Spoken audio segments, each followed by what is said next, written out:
Salut les petits génies. Dans la vie, certaines personnes n'ont vraiment pas de chance, et pour d'autres au contraire, peu importe la situation, l'activité ou même l'endroit, tout semble leur réussir. Aujourd'hui, nous allons voir 3 des personnes les plus chanceuses au monde. C'est parti.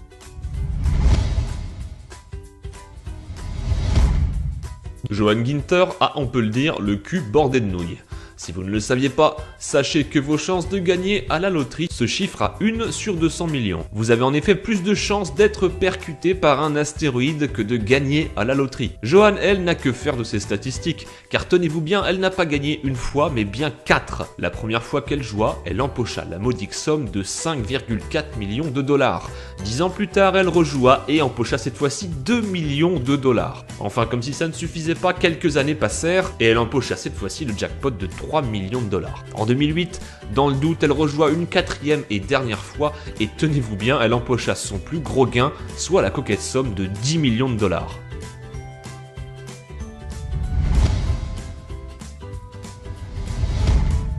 Si vous ne connaissez pas Tsutomu Yamaguchi, attachez vos ceintures, son histoire est assez impressionnante. Durant la Deuxième Guerre mondiale, Tsutomu était un employé de l'entreprise Mitsubishi. Alors qu'il était en visite à Hiroshima en 1945, la première bombe nucléaire éclata.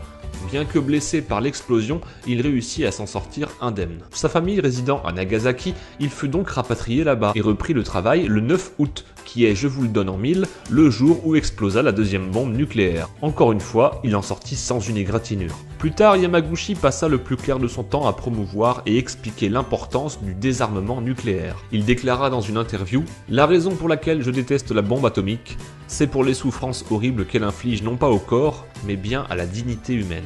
Comment le monde peut-il encore continuer à développer ses armes ?» À la fin des années 80, à bientôt 75 ans, il écrivit un livre relatant ses expériences vécues durant la Seconde Guerre mondiale. En 2009, il fut officiellement reconnu par le Japon comme étant le seul être humain à avoir survécu à 2 bombes nucléaires. Alors je vois d'ici les commentaires, vous allez me dire que la bombe atomique ne tue pas forcément sur le coup, et vous avez raison. Mais sachez que Yamaguchi ne mourut pas à 30, 40 ou 50 ans, mais il vécut jusqu'à l'âge de 93 ans.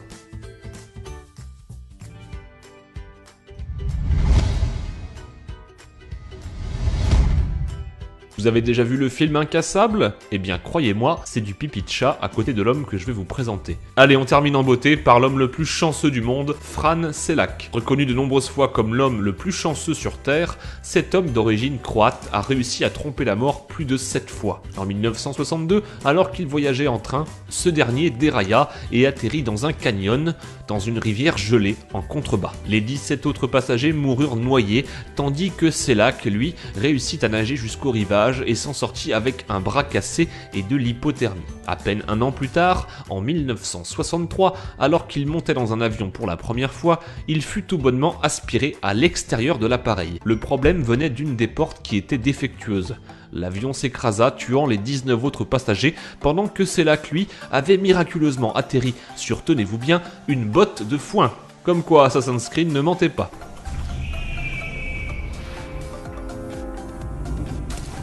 Quelques années plus tard, en 1966, alors qu'il s'était ravisé de prendre l'avion et voyageait maintenant en bus, ce dernier fit une sortie de route et atterrit dans une rivière. 4 passagers moururent noyés, Šelak lui s'en sortit avec des égratignures et quelques bleus. En 1970 et 1973, il survécut à 2 accidents de voiture. Les 2 fois, cette dernière avait pourtant pris le feu, mais il réussit à se dégager et s'en sortit avec de légères brûlures. En 1995, il fut percuté par un bus, mais là encore, à défaut d'être broyé en 1000 morceaux, il s'en sortit quasiment indemne. À peine un an plus tard, alors qu'il roulait en voiture sur le col d'une montagne, il percuta un camion de pleine face dans un virage. Les barrières de sécurité étant défectueuses, le camion envoya tout simplement la voiture de Šelak dans le ravin à plusieurs centaines de mètres en contrebas. Mais devinez quoi, Šelak n'avait pas attaché sa ceinture ce jour-là. Résultat, il fut tout simplement éjecté de la voiture lors du choc frontal, quelques secondes avant que cette dernière ne tombe dans le ravin. Pour finir, en 2003, quelques jours après son 73e anniversaire, Šelak gagna 1,1 million de dollars à la loterie croate. Il acheta plusieurs maisons et un bateau et utilisa le reste de son argent pour acheter une chapelle afin de remercier Dieu pour ce don du ciel. Ce classement vous a-t-il plu ? Quelle est l'histoire qui vous a le plus marqué ou choqué? Dites-le moi dans les commentaires. Comme d'habitude, n'hésitez pas à vous abonner si la vidéo vous a plu. et également à faire un tour sur la chaîne secondaire. A très bientôt et bonne soirée à tous.